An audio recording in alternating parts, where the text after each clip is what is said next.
Do you consider yourself kind and truthful?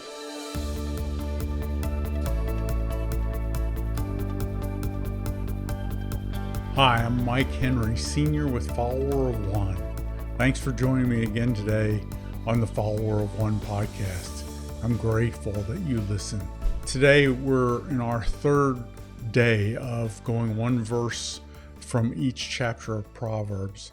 And today we're in chapter 3 of Proverbs. If you look at the history of this podcast, we've done a number of verses from Proverbs chapter 3 that we've covered during this podcast. But today I want to talk about verses 3 and 4, and I'm reading from the New American Standard Version. Do not let kindness and truth leave you. Bind them around your neck. Write them on the tablet of your heart, so you will find favor and a good reputation in the sight of God and man. Like I said, I've talked about most of the rest of this chapter. There are a couple of other verses at the end that I haven't talked about too much, but this is a great chapter of Scripture. Proverbs chapter 3 is so filled with wisdom and so challenging to us as believers. And we're being reminded here by the author not to let kindness and truth leave us. Kindness and truth are key. We can't love other people if we won't be kind. But I don't know about you, but often my self-talk can be very mean. I can be very insensitive to other people. I jump to conclusions and I use sharp words in my own self-talk.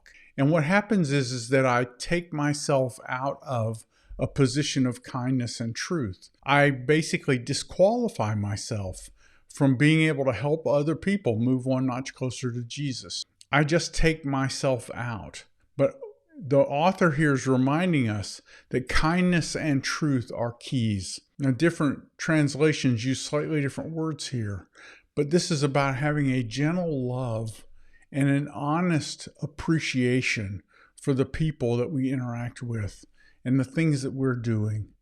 We can be thankful at all times. And this kindness and this truth, I think, produces thankfulness, and it helps lubricate our interactions with other people. When we are kind and truthful, we're in a position to do what's best for the people around us. It puts us in a position of being able to minister to other people, being able to help other people move one notch closer to Jesus. And whether or not you've tried that, I want to challenge you to try that. Just try and be a blessing to other people today. And then at the end of the day, notice the joy that you sense. Notice the feelings that you have because you looked out for other people today instead of looking out for yourself. You will find great joy in trying to give chunks of your life away. I have to remind myself of this all the time. My own tendency is to grab for what's mine and to try and grab everything for myself. But when I can live a life that is kind and truthful and given away to others, then I get to experience joy now. I'm not only laying up treasure in heaven, but I'm experiencing that joy right now. And joy is something different than money or happiness. It's not based on our circumstances. It's supernatural. It comes from God, and money doesn't replace it at all. And so you have an opportunity today to experience some joy. Let's remind ourselves to cling to kindness and truth so that we get to remember our relationship with God. We will find favor and a good reputation in the sight of God and man. That favor and good reputation in the sight of God is the most important piece because that's where the joy comes from.